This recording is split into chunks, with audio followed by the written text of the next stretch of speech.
up a bottle of wine. This is Will, the wine expert. I'm just a guy who likes wine. And I'm Hatton with the Good Taste Guide. I've had this blog for a while, a newsletter, and now we're going to start doing a series of videos where we give restaurant recommendations, travel recommendations, which we put in our newsletter, and also wine.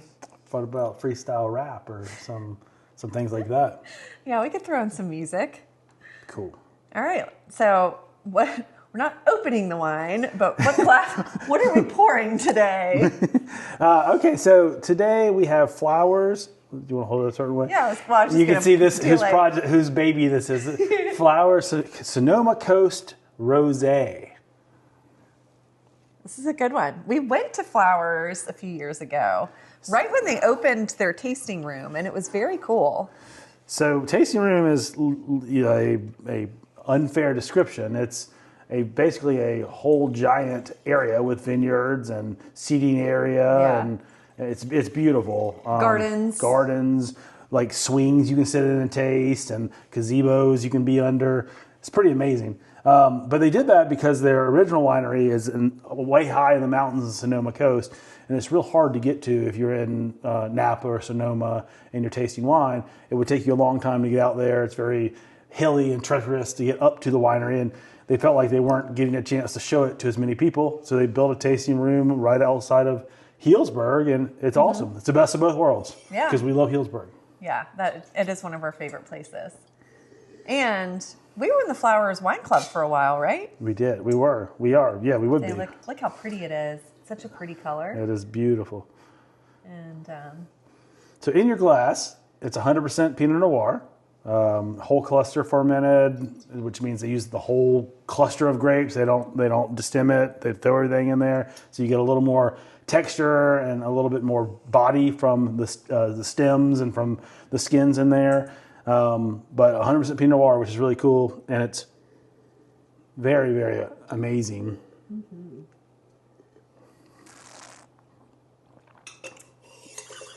Lots of minerality, very, very delicate. You get some fruit, grapefruit, strawberry, all kinds of different things.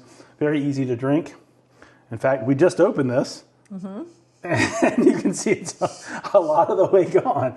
And we just opened it for this video. That's the weird thing. Yeah,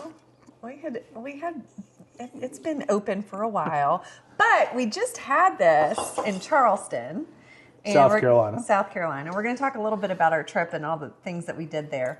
But in the Hotel Bennett, which everything is pink themed in the champagne room. Mm-hmm. Is it the only rosé on the menu? I don't know. It's the only. It's a by the glass rosé. It might be the only, but I know it's one of. If it's not the only, it's one of the few by the glass rosés.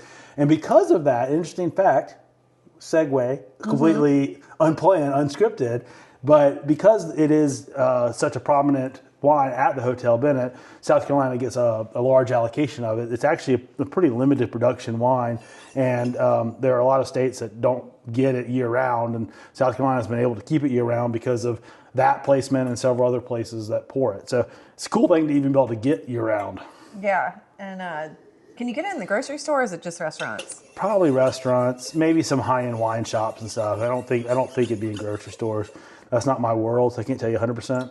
But a lot of grocery stores and places that sell wine are really stepping up their game. So, always keep looking at the higher shelves, because you never know what you'll find. A lot of them are trying to have better product available to consumers because everybody's starting to drink higher. Yeah. Well, in Flowers, we like the Zinfandels, and that's typically what they have, or the Pinot Noirs. So Flowers doesn't have any Zinfandels. No Zinfandel. We don't like their Zinfandels. Who do we have Zinfandel from? It's probably Ridge. Oh, yeah. So Flowers is Burgundian, so it's Chardonnays and Pinot Noirs. Oh, yes. And I believe that's all they have. They have this rosé, which is Pinot Noir. And so it's only going to be those items. Some of the single vineyard things are absolutely amazing. But the regular Sonoma Coast, and they were actually one of the first wineries in Sonoma Coast before it was an AVA. They were instrumental to helping it be declared an AVA, which is American Viticulture Area.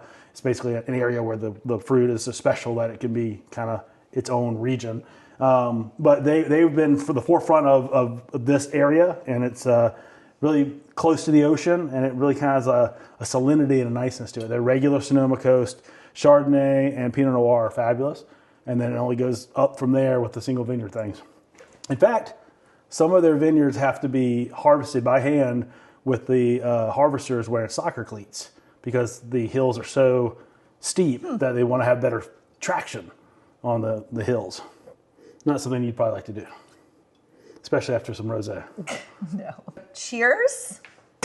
Thanks for watching our video. And we'll be back next week with another bottle of wine. And I don't know, we'll talk about something else that we've done that's exciting.